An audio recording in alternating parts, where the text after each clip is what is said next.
bigas ay gagawin ko na tig 20 ang kilo.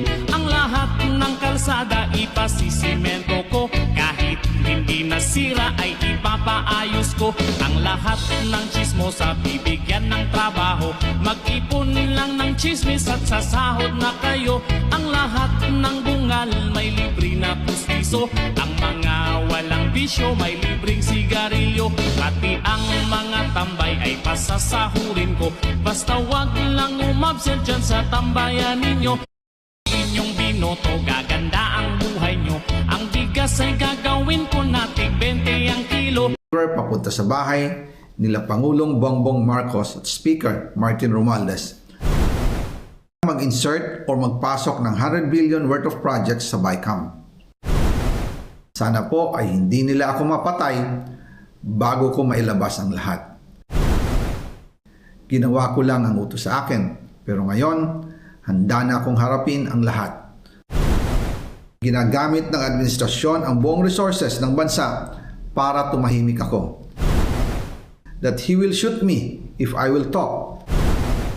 Gagamitin ako bilang panakipbutas sa kanilang kampanya laban sa korupsyon. Hindi na ako mananahimik, ilalabas ko ang lahat ng katotohanan. May resibo, may ebidensya, at may pangalan. Para sa bawat Pilipino, alam ko na buo ang galit ninyo sa akin ngayon. Nauunawaan ko rin kung bakit. Lalo na at malaki ang halagang nakataya. Pero bago kayo humusga, hayaan ninyong ipaliwanag ko ang buong katotohanan. Matagal akong hindi nagsalita dahil may direktang utos sa akin. Huwag nang bumalik ng Pilipinas at manahimik na lamang. Umalis ako noong July 19, 2025 para sa aking medical check-up. Nakaplanong bumalik pagkatapos ng SONA ni Pangulo. Pero habang papauwi na ako, tinawagan ako ni dating Speaker Martin Romualdez at sinabihan, "Stay out of the country. You will be well taken care of as instructed by the President." Noon naniniwala pa ako sa kanila, kaya't hindi ako bumalik. Tumikom ang aking bibig, sumunod ako, pero ang hindi ko alam, ang ibig pala nilang sabihin sa aalagaan ka namin ay gagamitin ako bilang panakipbutas sa kanilang kampanya laban sa korupsyon. Ginawa nila akong poster boy ng kanilang sariling kasinungalingan. Ngayon, hindi na ako mananahimik, ilalabas ko ang lahat ng katotohanan. May resibo, may ebidensya, at may pangalan. Nagsimula ito nung tumawag si Sekmina Pangandaman sa akin nung nag-umpisa ang BICAM process last year, 2024. Ang sabi niya, katatapos lang ng meeting nila ni Pangulo at may instructions na mag-insert o magpasok ng 100 billion worth of projects sa BICAM. At sinabi pa ni Sekmina, you can confirm with Yusek Adrian Bersamin dahil magkasama sila sa meeting ni Pangulong BBM noong araw na yon. Tinawagan ko po agad si Yusek Adrian Bersamin at tinanong ko kung may instruction nga ba ang Pangulo na magpasok ng 100 billion during their meeting. Ang sabi niya ay totoo nga po. Right after our conversation, tinawagan ko po si dating Speaker Martin Romualdez at nireport ko ang instructions ng Presidente to insert the 100 billion projects. At sinabi niya sa akin, what the President wants, he gets. After ng ilang araw, nag-set po ng meeting si Sekmina Pangandaman at Yusek Adrian Bersamin sa amin ni dating Speaker Martin Romualdez sa Aguado Building in front of Gate 4 ng Malacanang at nandoon din po si Yusek Jojo Cadiz. During the meeting, binigay po ni Yusek Adrian Bersamin ang listahan na worth 100 billion. Tinanong ko po si Yusek Adrian kung saan galing ang listahan.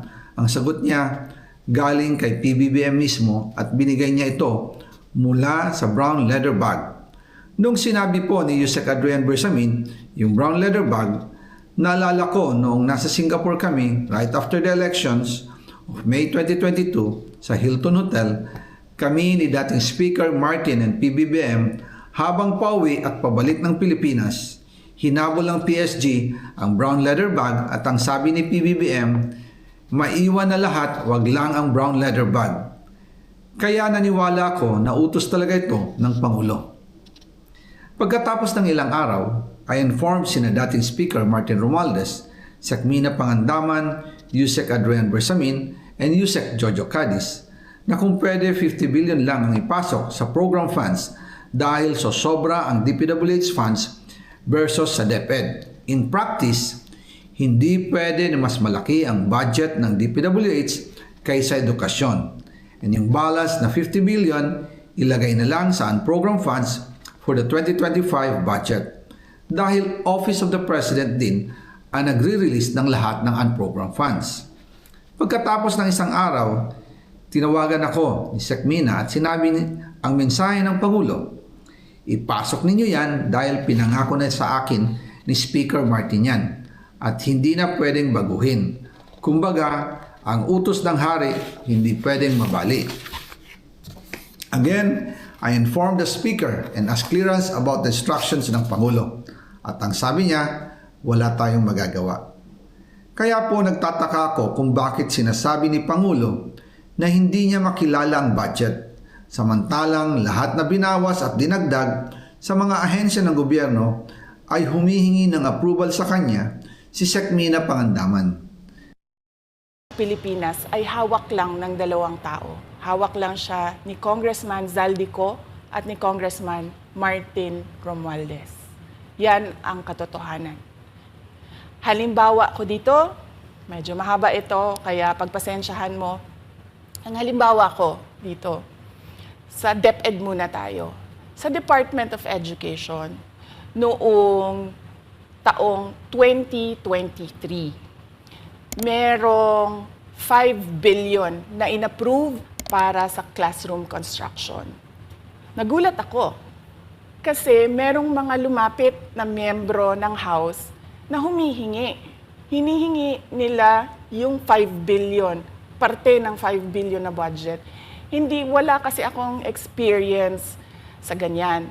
At saka ang pagkakaintindi ko, pag inapprove na yan ng Office of the President, ibibigay na yan, pagdediretso na yun sa approval at trabaho ng Department of Education sa construction ng mga classroom. Nagulat ako, may humingi. Magkano ba ang amin dyan? Magkano ba ang amin dyan? So sinabi ko, hindi pwede ito. Kasi, ang mangyayari nito, hindi magagawa ng Department of Education ang trabaho namin na mag-construct ng classroom ayon sa classroom backlog at sa prioritization base sa backlog at sa classroom construction.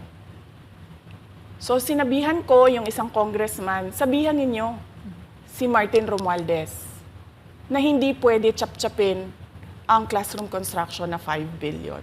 Kaya kung makikita ninyo sa budget proposal na approved ng Office of the President, 5 billion yon.